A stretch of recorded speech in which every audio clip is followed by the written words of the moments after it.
them. All righty, good deal. Thank you all. And now that I know your texting fingers are ready, you can chime in on the fun conversation that we've been having over on the Good Things Facebook group. I saw this and I thought, man, this is such a good question for Southerners because we are so good at the polite gestures. Blessing hearts. At polite gestures without calling you out, but at least implying what we're wanting to happen next. And what I'm talking about is this unique way that we have to either excuse ourselves, number one, or excuse other people or ask them to go ahead and leave your house. I mean, it's nothing like family or friends who come over just to say hi or pop by for a visit, or maybe you even had a scheduled cookout or, afternoon get together, birthday party, whatever it may be. And you got a few that linger, or maybe you just didn't realize that they thought the party would last that long. Lingers, man. And you start itching for your house to be, back to normal, guest free. And you don't want to be impolite and just say bye. Which I know some of you are saying that's how you would encourage the ending of the gathering. And I get it. There comes a point where it's like... Yeah, eventually you get to, hey, when are you going home? And then you feel bad because they're like, oh, okay, sure, let me show myself out. So what are the ways that you can encourage someone to leave your house without using the word leave?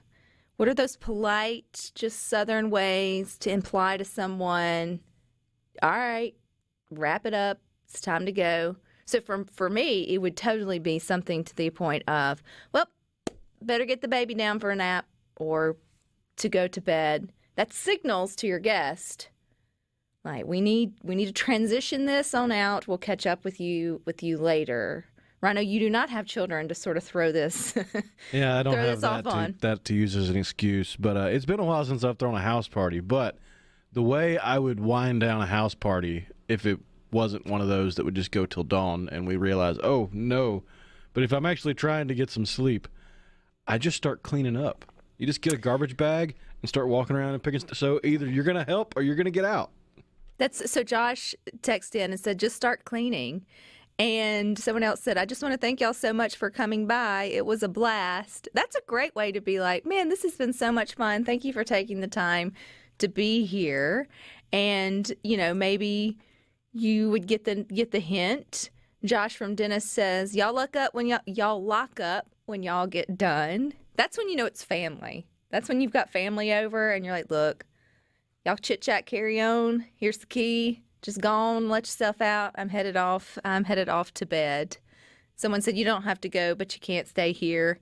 Well, you really kind of need to know those individuals a little bit more. And if you are that type, then your friends probably wouldn't expect anything less from you. But Patty says, oh, we're about to sit down for dinner. And that's that awkward if you live in a neighborhood or someone stopped by just to drop you something off. I mean, it was kind of not planned and it was right around the after work time. And then they just get to talking and you are like, hey, it's 6:30. We're about to eat dinner. Bye. No, you can't pull up a plate or pull up a chair. I'm sorry. Or, oh gosh, it's a school night. We got to get to homework. Again, you can throw a lot of that off on your friends. Ashley said, well, this is fun. Bye. It's so awkward. And it is something you almost feel like you just need to write into not that you send out invitations, but you think about like for Saturdays for football, a lot of people are home gating now that you're not, necessarily going to tailgating. And you just don't have these defined times when you want folks out of your home without saying, let's be done by 8 before we ever get whenever you get started. But you guys got some creative responses, which I knew that you would. You can share them over on the Good Things Facebook group. You can also share them here on the C Spire text line. Someone said, my dad always said, I've got to go to bed so these folks can go home.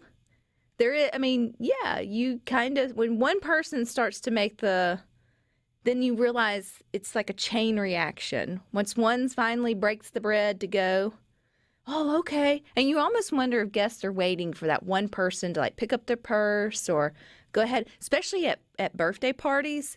The invitation may say 2 to 4, but right at that like 3:50, 3:55 time, if you're really not having the best time ever and the first person who's like, oh, we got another appointment, we got to go. You're like, yes, that's 2. It's been fun. Thank little Timmy. Happy birthday. Peace. But then it's the flip side. If you're the one who's hosting, and then it's like. Then you just sit down with all the leftover birthday cake. There's a silver lining on everything. There is a silver lining on everything. Hey, Mama, let's go to bed so these good folks can go home. Just completely take the initiative to be like, hey, we have held you up too long. Y'all go on, go get to bed.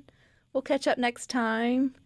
The funny part is we've all been here, and we've all been on either side. We've all been the person who wanted people gone, and then we've all been the person who got that like little bit of a nudge, and like, oh, okay. Where'd everybody else go? Mama always said you don't want to be the first person to a party, and you don't want to be the last person to leave. Is how I was raised. So you don't come early unless you know them well enough to sort of help set up. Right. So don't be the first one there. It's rude not to show up early. If it's like, hey, we were counting on you to hang the banners. Yeah. Thanks. Or you were bringing something important. We really needed the ice. The ice cream is now melted. But then also, don't be the last person to leave unless you're going to help to clean up. And you're like, okay, I am sticking around to help you actively pick up, and then I'm headed out of here. That's different. But if you don't have that relationship with folks. Or if you've imbibed and you just need to bite the bullet and say, hey, can I crash on the couch? True. Yes. Well, this has been enough fun for one day. I love that, Jeff in Oxford. Now, I'm not telling you to go anywhere. I want you to stick with us because we got more good things for you coming up next.